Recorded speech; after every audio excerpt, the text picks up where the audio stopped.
Ragnorok. An axe age, a sword age. Shields will be gashed. There will be a wind age, and a wolf age, before the world is wrecked. First of all Midgard will be wrenched and racked by wars for 3 winters. Fathers will slaughter sons, brothers will be drenched in one another's blood, mothers will desert their menfolk and seduce their own sons, brothers will bed with sisters. Then Fimbulwinter, the winter of all winters, will grip and throttle Midgard. Driving snow clouds will converge from the north, south, east, and west. There will be bitter frosts, biting winds. The shining sun will be helpless. 3 such winters will follow each other with no summer between them. So the end will begin. Then the children of the old giantess in iron wood will have their way. The wolf skull will seize the sun between his jaws and swallow her. He will splatter Asgard with gore, and his brother Hati will snatch the moon and mangle him. The stars will vanish from the sky. The earth will start to shudder then. Great trees will sway and topple. Mountains will shake and rock will come crashing down, and every bond and fetter will burst. Fenrir will run free. Egther, watchman of the giants, will sit on his grave mound and strum his harp, smiling grimly. Nothing escapes the red cock Fjalar. He will crow to the giants from Bird Wood. At the same time, the cock who wakes the warriors every day in Valhalla, golden-combed Gullinkambi, will crow to the gods. A 3rd cock, rust-red, will raise the dead in hell. The sea will rear up, and waves will pummel the shore, because Jormungand, the Midgard serpent, is twisting and writhing in fury, working his way onto dry land.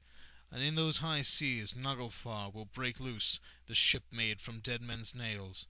The bows and the waist and the stern and hold will be packed with giants, and Hrym will stand at the helm, heading towards the plain Vigrid.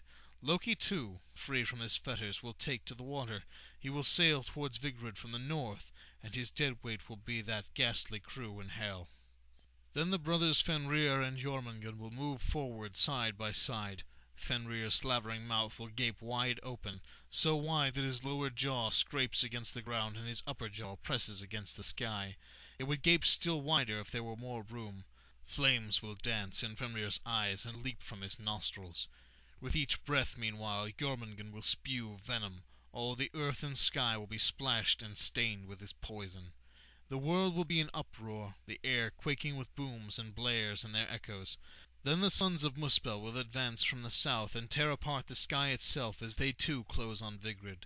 Surt will lead them, his sword blazing like the sun itself.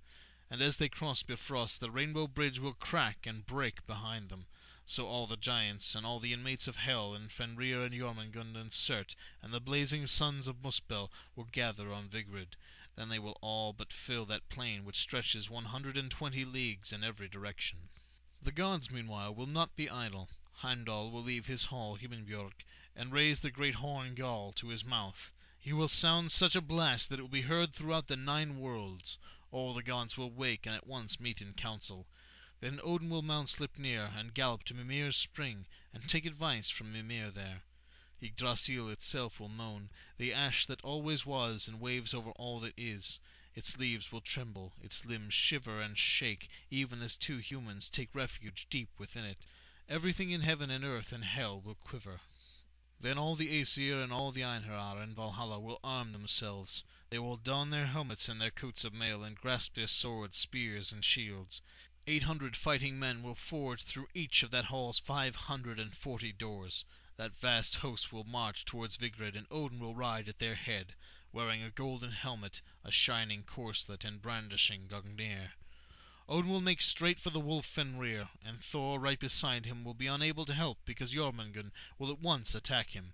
Freyr will fight the fire giant Surt, and when Surt whirls his flaming blade, Freyr will rue the day that he gave his own good sword to his servant Skirnir. It will be a long struggle, though, before Freyr succumbs. The hound Garm from Hnipahlir will leap at the throat of one-handed Tyr, and they will kill one another. The age-old enemies Loki and Heimdall will meet once more, and each will be the cause of the other's death. Thor, the son of Earth, and gaping Jormungand have met before, too. They are well matched. At Vigrid the god will kill the serpent, but he will only be able to stagger back 9 steps before he falls dead himself, poisoned by the venom Jormungand spews over him. Odin and Fenrir were the first to engage, and their fight will be fearsome. In the end, though, the wolf will seize All-Father between his jaws and swallow him. That will be the death of Odin. At once his son Vidar will stride forward and press one foot on Fenrir's bottom jaw, and the shoe he will wear then has been a long time in the making. It consists of all the strips and bits of leather pared off the heels and toes of new shoes since time began, all the leftovers thrown away as gifts for the god. Then Vidar will take hold of Fenrir's other jaw and tear the wolf apart, so avenging his father. Then Surt will fling fire in every direction. Asgard and Midgard and Jotunheim and Niflheim will become furnaces, places of raging flame, swirling smoke, ashes, only ashes. The 9 worlds will burn, and the gods will die. The Einhar will die, men, women, and children in Midgard will die. The elves and dwarves will die, giants will die, monsters and creatures of the underworld will die, birds and animals will die. The sun will be dark, and there will be no stars in the sky. The earth will sink into the sea. The earth will rise again out of the water, fair and green. The eagle will fly over cataracts, swoop into the thunder, and catch fish under the crags. Corn will ripen in the fields that were never sown. Vidar and Vali will still be alive. They will survive the fire and the flood, and make their way back to Idavol, the shining plain where palaces once stood. Modi and Magni, sons of Thor, will join them there, and they will inherit their father's hammer Mjolnir. And Balder and Hod will come back from the world of the dead. It will not be long before they too tread the new green grass on Idavol. Honir will be there as well, and he will hold the wand and foretell what is to come. The sons of Vili and Ve will make up the new number, the gods in heaven, home of the winds. They will sit down in the sunlight and begin to talk.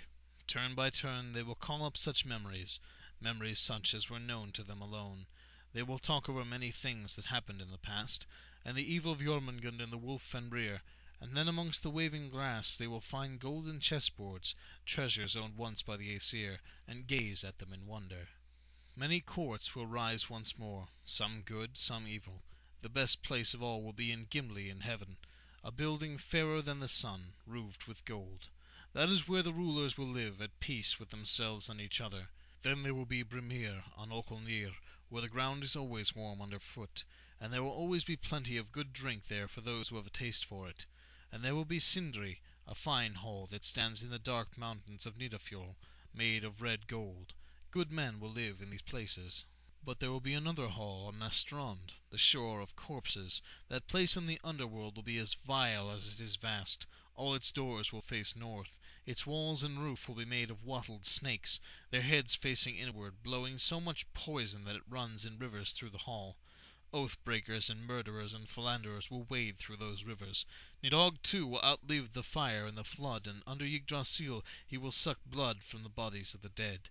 The 2 humans who hid themselves deep within Yggdrasil, some say Hrodmimir's wood, will be called Lif and Lifrasir. Surt's fire will not scorch them, it will not even touch them, and their food will be the morning dew. Through the branches, through the leaves, they will see light come back. For before the sun is caught and eaten by the wolf's skull, she will give birth to a daughter no less fair than herself, who will follow the same sky path and light the world. Lif and Lifrasir will have children, and their children will bear children.